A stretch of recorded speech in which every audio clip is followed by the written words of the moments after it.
सभी विद्यार्थियों को के सर का नमस्कार।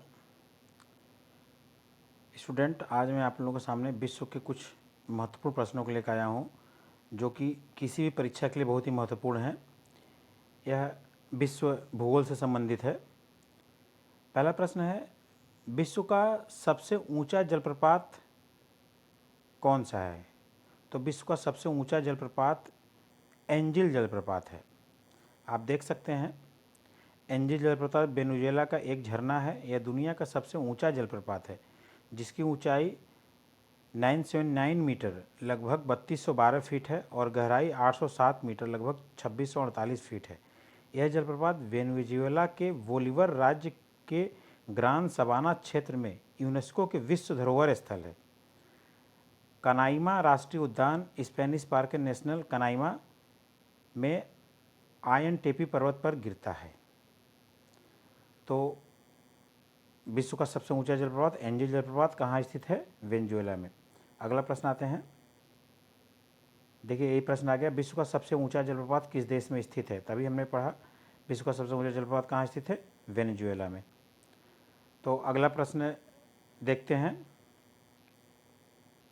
एंजिल जलप्रपात किस नदी पर स्थित है? अभी हमने देखा कि एंजिल जलप्रपात जो है वेनेजुएला में है, विश्व का सबसे ऊंचा है। तो यह कैरोनी नदी पर स्थित है।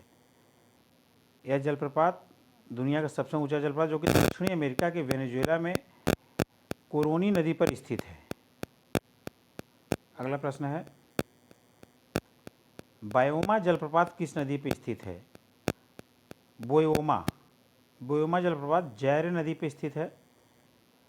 कांगो नदी को जैरे नदी भी कहा जाता है। अफ्रीका की एक प्रमुख नदी है। कांगो नदी मुख्य रूप से दो जलप्रपात है, बायोमा फॉल्स, जिसे पहले स्टेनली फॉल्स के रूप में जाना जाता था, और लिविंगस्टोन फॉल। कांगो नदी या जैरे नदी के बारे में आपको ये बता दूं, कांगो नदी को ही जैरे नदी बोलते हैं। यह विश्व की एकमात्र नदी है जो कि विषुवत रेखा को 2 बार काटती है। विषुवत रेखा आप समझ सकते हैं, वो 2 बार काटती है ये।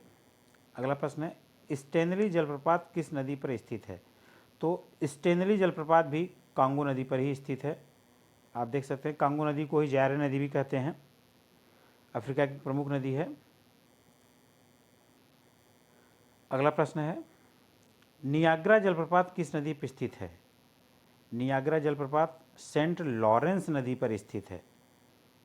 नियाग्रा जलप्रपात संयुक्त राज्य अमेरिका और कनाडा की सीमा पर स्थित है। यह एक जलप्रपात है। यह प्रपात सेंट लॉरेंस नदी पर स्थित है। नियाग्रा जलप्रपात कनाडा के ओंटारियो और अमेरिका के न्यूयॉर्क राज्य की अंतर्राष्ट्रीय सीमा नियाग्रा नदी में बनाता है। बहुत सही। अगला प्रश्न है, विक्टोरिया जलप्रपात किस नदी से संबंधित है? विक्टोरिया जलप्रपात बड़ा ही महत्वपूर्ण है। यह जेम्बेजी नदी से संबंधित है। अफ्रीका की जेम्बेजी नदी। प्रश्न आता है, विक्टोरिया जलप्रपात किस देश में है? तो अफ्रीका में है।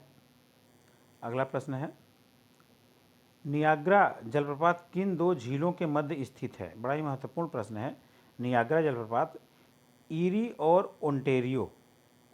ईरी झील जो कि उत्तरी अमेरिका की 5 बड़ी झीलों में से चौथी बड़ी झील है, विश्व की 10वीं सबसे बड़ी झील है। ओंटारियो भी एक झील है। यह कनाडा संयुक्त राज्य सीमा पर स्थित एक विशाल झील में से एक है। अगला प्रश्न है, नियाग्रा प्रपात है, जो नियाग्रा प्रपात है कहाँ? भी हमने पढ़ा है, कनाडा और यूएस की सीमा पर स्थित है।